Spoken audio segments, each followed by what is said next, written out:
साहब, आपसे जानना चाहेंगे कि सजल फुसकैली जी पथरिया के निवासी हैं। उनका प्रश्न है कि पार्टी की वफादारी का सिला आपको पार्टी से निकाल कर मिला, तो इसकी जगह अगर आप कांग्रेस या निर्दलीय चुनाव लड़ते तो ये भीतराघात का आरोप आप पर नहीं लगता। आपकी क्या राय है? अब इस पे तो क्या ही राय दें सजल, जो हो गया हो गया। कांग्रेस में तो जा नहीं सकते थे, क्योंकि अगर जो हस्ती पिताजी की बनी है उनके नाम के कारण लोग वोट देते, अगर कोई चुनाव लड़ते तो वो वैसे ही हो जाता कि जैसे जिनको आपने वोट नहीं दिया अभी, मेरी बात भी वैसे ही हो जाती कि मैं उस दल में चले जाता। तो उनके दल में उन्होंने तो आखिरी तक इंतज़ार किया कि हम वो देने इच्छुक थे, पर वो तो नहीं हो सकता था उस समय। हम में और दूसरों में क्या फ़र्क रहेगा। दीपक जैन जी का प्रश्न है कि दमोह में पहले मलैया जी का की चलती थी और उसके बाद प्रहलाद पटेल जी की चलती है वर्तमान समय में, तो जनता का शासन दमोह में कब आएगा? जयंत मलैया जी ने बार बार चुनाव लड़ा है, 9 बार चुनाव लड़ा है, 7 बार जीते हैं। जनता का ही शासन है। जनता बटन दबाती है तो वो जीत के आते हैं, जनता बटन दबा देती तो वो 800 वोट से हार भी जाते हैं। जनता बटन दबाती है तो प्रहलाद पटेल जी पहले 2.25 लाख वोट से जीतते हैं, बाद में 3.5 लाख वोट से जीतते हैं। ये तो जनता के हाथ में है, जनता का ही शासन है। नरेंद्र मोदी जी की नहीं चलती, अमित शाह जी की नहीं चलती, और ना मनमोहन सिंह जी की चलती है जनता की। जनता अपने ताकत को समझे और उसका प्रयोग करे। ताकत को समझे भी नहीं तो भी प्रयोग तो करती है, और इसलिए अपने जनप्रतिनिधि चुनती है, अपनी सरकार चुनती है। दमोह में आपने देखा जनता ने प्रयोग किया, अपना मत दिया, विपरीत परिस्थितियों में दिया।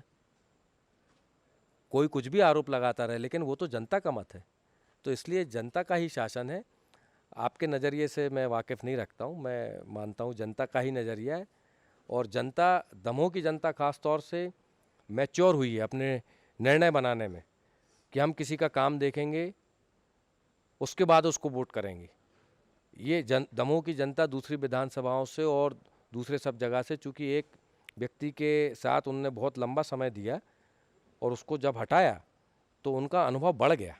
वो ज़्यादा बेहतर समझदार स्थिति में है, और वो जानते हैं कि जनप्रतिनिधि से हमको क्या डिमांड करना है, हमको क्या मांग करना है, कैसे मांग करना है। और अगर वो काम नहीं करेगा तो जनप्रतिनिधि को भी आज ये मालूम है कि दमोह की जनता उसको कसौटी पर कसेगी। तो मुझे लगता है कि जनता का ही शासन है।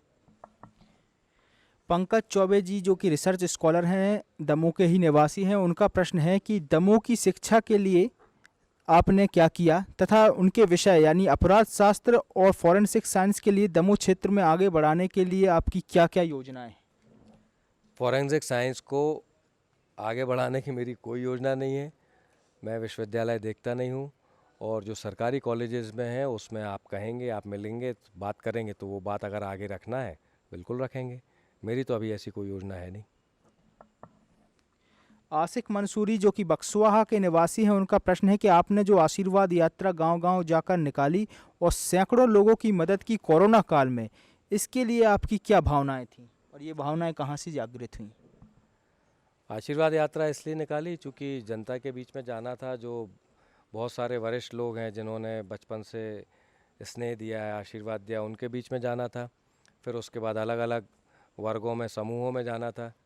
कोई भी अच्छा काम करने निकलते हैं, कोई भी बड़ा काम करने निकलते हैं तो आशीर्वाद लेते हैं। उस मनोभाव से गया।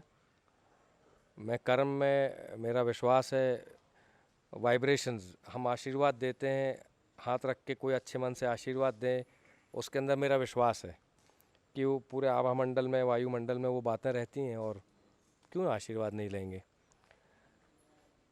तो उस समय वो भावना थी कि कोई बड़ा काम करने जा रहे हैं, नया काम करने जा रहे हैं, तो इसलिए आशीर्वाद लिया। और आशीर्वाद यात्रा तो जारी है। अभी बीच में पहले भी कहा था कि एक समय के लिए रोकी है, पर अब फिर शुरू हो गई है। आशीर्वाद तो अब जीवन भर आशीर्वाद लोगों का देते रहेंगे, कुछ ना कुछ सीखते रहेंगे उनसे। यहाँ पर दूसरी बात जो आपने की, कोरोना काल से किस प्रेरणा से किया, तो बहुत ज़्यादा काम तो कर नहीं पाए आशिक मंसूरी जी ना। बहुत आशिक भाई बहुत ज़्यादा काम तो कर नहीं पाए, जो कुछ कर सकते थे वो थोड़ा बहुत किया, क्योंकि सामाजिक क्षेत्र में हैं और बहुत नज़दीक से देख रहे हैं। अपने ही लोग थे जो बीमार भी हुए, कुछ हमारे बीच में नहीं भी हैं अभी, और जो लोग नहीं हैं उसमें से खास वो लोग हैं जो मेरे साथ 9 साल से काम कर रहे थे, अस्पताल में लोगों की मदद कर रहे थे। आशीष, उनका खुद का देहांत हो गया और वो मेरा ही काम कर रहे थे वहाँ पर। तो प्रेरणा और क्या होगी, कर सकते थे इसलिए किया। जनता के प्रश्नों में अंतिम प्रश्न है डालचंद जी का कि आपके कॉलेज से लगा हुआ टोल जो कोरासा में बनना था वह सीहोरा में बना, जिससे आपके यहाँ के वाहनों को समस्या नहीं होती है। उस समय आपने सही जगह पर टोल नाका क्यों नहीं बनवाया? क्या नाम है भाई साहब का? डालचंद जी। डालचंद जी, पहले क्या हुआ उसमें मैं नहीं जाना चाहता कि टोल कहाँ बन रहा था, हमने कहाँ बनवा दिया या नहीं बनवा दिया, यह प्रश्न नहीं है, इसके कोई मायने भी नहीं है। इस बात के मायने ज़रूर हैं कि वो टोल वापस से चालू होना है और नया रोड को बनना है। तो अब वो कहाँ टोल जाना चाहिए आप बताएं। मेरे को लगता है बांसा के आगे जाना चाहिए तो शायद ज़्यादा बेहतर होगा। और जो जबलपुर का रोड का टोल है मारूताल का, वो शायद अभाना के आगे जाना चाहिए, ऐसा मैं मानता हूँ। उस समय क्या किया, क्यों किया, नहीं किया, क्यों नहीं किया, इस बात के आज मायने नहीं हैं। हमें आगे क्या करना है उस तरफ अगर हम देखें और उसमें आपके सुझाव आएँ तो मैं प्रयास करूँगा, कोशिश करूँगा कि वो वैसा हो सके। भैया, ये थे जनता के 20 प्रश्न जो हमारे पास आए। और भी प्रश्न आए थे, उनमें से ये चयनित प्रश्न थे। लेकिन इसके बाद नो फिकर के भी कुछ प्रश्न हैं जो आपसे। प्रश्न के साथ समय कितना हो गया ये बता दो, बोर हो जाएंगे सर। 24 42 क्या बात कर रहा है, और बिना कट के जाएगा, जी भैया, बोर हो जाएंगे लोग। कुछ दो क्वेश्चन हम आपसे जानना चाहेंगे कि दूसरे भाग में कर लेना। नहीं नहीं, अच्छा कर लूँ, करिए। एक प्रश्न ये आपसे जानना चाहते हैं कि जो आप पर काफ़ी आरोप रहा कि दमोह चुनाव जो रहा उपचुनाव, उसमें अजय टंडन जी के जीतने में आपकी काफ़ी अहम भूमिका रही, इसमें कितनी सच्चाई है? और एक ये कहा गया कि उनकी काफ़ी आपने मदद की, इसमें क्या सच्चाई? किन बातों के लिए, बहुत सारी बातों के जवाब दिए नहीं जा सकते, क्योंकि आपको जो मानना है वो मानना है।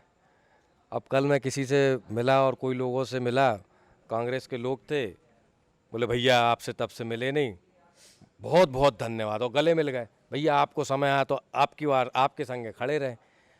अब इस बात का तो कोई जवाब ही नहीं है। किसी को अगर कुछ लगे कि मदद की है तो लग सकता है, हम कितना ही मना करते रहें तो भी उन्हें लगेगा। जो व्यक्ति जीते, आदरणीय अजय टंडन जी जो चुनाव जीते, मैं ऐसा मानता हूं और मैं ऑन रिकॉर्ड कहना चाहता हूं कि मूल पोलिंग हमारी 290 है, और मैं ये दावे के साथ कह सकता हूं कि आदरणीय अजय भैया 125 पोलिंग पे नहीं गए होंगे पिछले 5 साल में, उसके बाद भी वो चुनाव जीते। तो हमें पूछना ये है कि क्या वो चुनाव जीते या फिर राहुल सिंह जी चुनाव हारे, या जयंत मलैया जी चुनाव नहीं लड़े। उसका भी कुछ भाव हो सकता है कि जयंत मलैया जी चुनाव नहीं लड़े, राहुल सिंह ने उन्हें हराया था और हमें अपना निर्णय अच्छा नहीं लग रहा है, उस चीज़ के ऊपर हमें दुख है, तो इसलिए शायद उनने राहुल सिंह जी के विरोध में वोट दिया हो। पर आज ये कहना कि अजय टंडन जी जीते या राहुल सिंह जी हार गए और हमने किसकी मदद की या नहीं की, ये फिर से वही बात है कि ये कहना कि हम जनता को कह रहे हैं। अगर इतना ही होता तो आदरणीय जयंत मलैया जी 800 वोट से चुनाव क्यों हारते? वो साधन संपन्न थे, पूरी पार्टी उनके साथ थी, भारतीय जनता पार्टी का इतना बड़ा काडर है, उनका खुद का इतना मैनेजमेंट है, उनके लड़के का इतना बड़ा मैनेजमेंट है, उसके बाद भी हार गए। कह सकते हैं शायद मेरे कारण हार गए या कुछ और कारणों से हार गए, पर जैसे भी हुआ जनता ने अपना निर्णय दिया कि हमें विधायक चुनना है, वित्त मंत्री नहीं चुनना। जनता ने पूरे मन से अपना निर्णय दिया, उनने विश्वास से दिया। जनता को लगा उनके साथ विश्वासघात हुआ है। हमारे कहने से किसी ने वोट दे दिया, हमारे कहने से किसी ने वोट नहीं दिया क्या? ये तो जनता के साथ बेईमानी है कि हम उनके निर्णय पे बोलें कि जयंत मलैया जी ने कह दिया तो निर्णय थोप दिया। ऐसा ही होता तो खुद ना चुनाव जीत लेते। तो ये बातें इस बातों का कोई अंत नहीं है। तो भैया इस का एक अंतिम प्रश्न कि सिद्धार्थ मलैया जी की अब आगे की रूपरेखा क्या होगी कि उनके करीबी 5 मंडल अध्यक्षों को पार्टी ने निष्कासित किया, सिद्धार्थ मलैया जी को पार्टी से निकाला गया, और उसके बाद अब सिद्धार्थ मलैया जी की क्या भूमिका रहेगी? भारतीय जनता देखिए, पार्टी में वापसी होगी? जो मंडल अध्यक्ष निकाले गए वो मेरे छोटे भाई की तरह हैं। जो मंडल अध्यक्ष अभी बने हैं उसमें से एक को मैं कम जानता हूँ, बाकी वो भी चारों मेरे छोटे भाई हैं। अब मैं उनसे बोल रहा हूँ मेरे से मिलने मत आना, मत मिलना, तुम्हारी कार्यकारिणी बना लो, जब तुमको नहीं निकाल सके तब मेरे से मिलना, फेसबुक पे फोटो मेरा डाल मत देना, नहीं तो वो पार्टी से तुम्हें भी हटा देंगे। पर वो तो भाई मेरे भी हैं। प्रीतम सिंह जी अभी कोई बात है या कुछ है वो कर सकते हैं, प्रीतम सिंह जी भी मेरे छोटे भाई हैं, बहुत स्नेह है आपस में, उनकी अपनी मर्यादा है, वो पार्टी का काम कर रहे हैं वो करें। तो भारतीय जनता पार्टी में तो अधिकांशतः जितने सारे पार्टी के लोग हैं, वो पदाधिकारी हैं, जो नए भी हैं, वो सारे हम लोग साथ ही रहे हैं हमेशा। वो तो प्रेम भाव ख़त्म होगा नहीं। आगे क्या रणनीति होगी ये मैं आपको अभी बताना नहीं चाहता। क्यों बताऊं? वैसे रणनीति इसलिए नहीं बताना चाहता क्योंकि अभी ऐसा कुछ सोचा नहीं है। सबके बीच में है, कोरोना काल के बाद चूँकि कुछ निजी क्षति हुई है, ये सबको मालूम है। मैंने पहले भी बताया, आशीष भी नहीं रहे और जो हमारे साथ यहाँ थे, चाय बनाते थे, वो भी नहीं रहे, बहुत निजी रूप से। तो काफ़ी लंबे समय उसके बाद ज़्यादा लोगों के बीच में जाना नहीं हुआ, पर अब जाना शुरू हुआ है पिछले 10 दिन से। तो सबके बीच में मिलेंगे, सारी चर्चाएं होंगी और क्या करना है नहीं करना है तो जनता तय करेगी। तो भैया हमारे कार्यक्रम के लिए समय निकालने के लिए धन्यवाद। और पहली बार किसी नेता ने ये कहा कि हम जनता के प्रश्नों के उत्तर देंगे, आपके नहीं, जनता जो भी प्रश्न करना चाहे खुलेआम करे और जनता के प्रश्नों के हम जवाब देंगे, उसके लिए भी धन्यवाद। एक और आखिरी बात कहना चाहता हूँ, बहुत सारे और प्रश्न आए, जैसे देवेंद्र अहरवाल लकलका से, तो बहुत सारे छोटे छोटे प्रश्न उनके थे, उनके जवाब दिए जा सकते हैं। पर जब बहुत सारे प्रश्न हैं और बहुत सारे लंबे प्रश्न हैं तो उसमें कितनी देर तक बात करेंगे और कब तक वो बात करेंगे? हम तो उपस्थित हैं, प्रस्तुत हैं सामने, तो आगे भी और ऐसा कार्यक्रम कर लेंगे। पर मेरा अनुरोध आपसे ये है कि मेरे पिता के बारे में आप पूछेंगे तो मैं तो अच्छा ही कहूँगा, क्योंकि मेरे पिता के साथ वो नेता भी हैं। पर हम पीछे जाके अगर बहुत सारी बातें करेंगे तो उसमें दिक्कत नहीं है, वो तो बहुत उज्जवल पक्ष है मेरा, क्योंकि मेरा खुद का तो काम किया हुआ ज़्यादा कुछ है नहीं, तो मेरे लिए तो बहुत अच्छी बात है। पर हमें आगे क्या करना है और कैसे करना है, बात इस पर हो, वर्तमान में क्या हो रहा है और हम उसे कैसे बेहतर कर सकते हैं, उस बारे में अगर बात होगी तो मुझे लगता है कि जो हमारी चर्चा है वो भी सार्थक होगी और जो लोग ये प्रश्न पूछ रहे हैं उससे बहुत लोग शिक्षित भी होंगे और उस दिशा में आगे काम बढ़ेंगे, वो ज़्यादा प्रभावी होगा। आपका मुझे अपने कार्यक्रम में लेने के लिए धन्यवाद। भैया हमारे कार्यक्रम के लिए समय निकालने के लिए धन्यवाद। हमारे साथ थे सिद्धार्थ मलैया जी, जिन्होंने बड़ी ही बेबाकी के साथ अपनी बात रखी और उन सभी सवालों के जवाब दिए जो जनता ने हम तक पहुंचाए थे।